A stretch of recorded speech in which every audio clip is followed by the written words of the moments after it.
مادی ترقی جو ہے نا، ریاض صاحب اس کو ایسے ہی سمجھنا چاہیے جیسے کسی کے ہاتھ میں کلانشن کوپ، اگر وہ مجاہد کے ہاتھ میں ہے یا پولیس مین کے، وہ تو ڈاکوؤں سے لوگوں کو بچائے گا، اگر ڈاکو کے ہاتھ میں آ جائے تو وہ اس سے تباہی مچا دے گا۔ مادہ پرست آدمی جو خدا کو نہیں مانتا، اس کے ہاتھ میں جب مادی اسباب آ جاتے ہیں، اس سے فساد ہی ہوتا ہے، زمین میں بدماشیاں پھیل جاتی ہیں۔ نیک لوگوں کے ہاتھ میں آتا ہے تو اس سے وہ خلق خدا کے نفع کے کام کر۔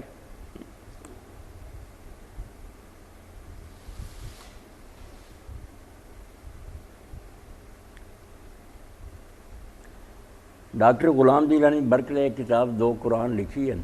وہ دو قرآن جو ہے نا، اس کا مضمون یہی ہے، کچھ ٹھیک ہے غلطیاں بھی ہیں اس میں، کیونکہ پرویزی ذہن کا ہو گیا تھا نا، مگر بعد میں توبہ کر کے مرا، توبہ نامہ شائع کر دیا، کہا میری ساری کتابیں پچھلی ختم سمجھو۔ پھر تاریخ علم حدیث لکھی، بہت پھر دیوانہ ہو گیا، اس نے کہا یار ہم سنی سنائی باتوں کی وجہ سے حدیث کو رد کرتے رہ گئے، تو بہت قیمتی ذخیرہ۔ تو خیر دو قرآن جو ہے نا، اس کا جو ہے نچوڑ وہ صحیح ہے کہ ایک قرآن تو ہے جو کتاب کی شکل میں ہمیں ملا، اس کے ٹکڑوں کو بھی اللہ آیات کہتا،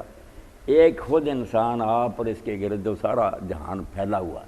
اللہ تعالیٰ اس کے بھی ہر حصے کو آیت کہتا ہے، ان فی ذالک الآیات، جگہ جگہ آتا کہ آسمان اور زمین کی پیدائش میں، رات اور دن کی آمد میں، بادل جو فضا میں پھیلے ہوئے ہیں، بارشیں جو برس رہی ہیں، پودے اگ رہے ہیں، جانور، یعنی ایک ایک چیز کو کہتا ہے کہ یہ بھی آیات۔ تو وہ یہ کہتا ہے کہ جو لوگ صرف قرآن مجید کو پڑھتے رہتے ہیں نا، اور اس کو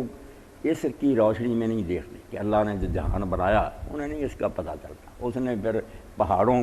کا عنوان باندھا، آیتیں لکھیں پہاڑوں کے بارے میں، جو کچھ اب تک علم میں آیا، حوالے دے کر انگریزی کتابوں کے، کہ دیکھو جو لوگ ان چیزوں کو ڈھونڈتے انہیں خدا کا پتہ چلتا۔ لیبارٹری میں ایک شخص دیکھ رہا تھا تو پانی کے قطرے یا پتے میں اسے خدا کی ایسی قدرت نظر، سجدے میں گر گیا۔ اس کے الفاظ بھی لکھے ہیں، اس نے کہا اللہ تو بہت عظیم، ہم چھوٹا سا پتا سمجھ رہے، جہان ہے اس میں بات۔ تو وہ پڑھنے کے قابل کتاب ہے، خدا پر ایمان، جانوروں کا باپ، ہر چیز کا نا آیات بھی ہے، ساتھ سائنسی معلومات کے پتہ چلے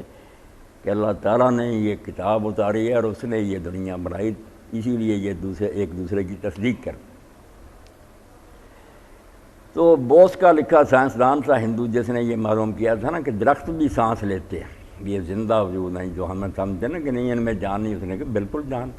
سانس لیتے ہیں۔ تو آلہ بھی ایجاد کیا جس سے بالکل نبض کی طرح پتہ چل دیتا تھا کہ یہ درخت کیسے سانس لے رہا ہے۔ تو اس نے پھر کہا کہ انسان نے پرندوں کی طرح ہوا میں اڑنا سیکھ لیا، یہ ہندو کا قول سنے کیسا دانا ہے، پرندوں کی طرح اڑنا سیکھ لیا، مچھلیوں کی طرح سطح آپ پر چلنا سیکھ لیا، مگر انسان کی طرح زمین پر چلنا نہیں آیا۔ کیسی بات؟ کہتا وہ باتیں سیکھ لیں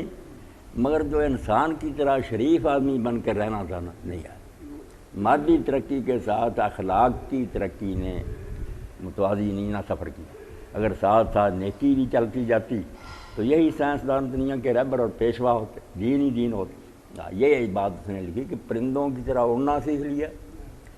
مچھلیوں کی طرح سطح آپ پر چلنے لگا، مگر انسان کی طرح زمین پر جیسے شریف انسان وہ نہیں اس کو آیا، جانور بن گئے، بالکل ہر جگہ افراتفری، تباہی، لوٹ۔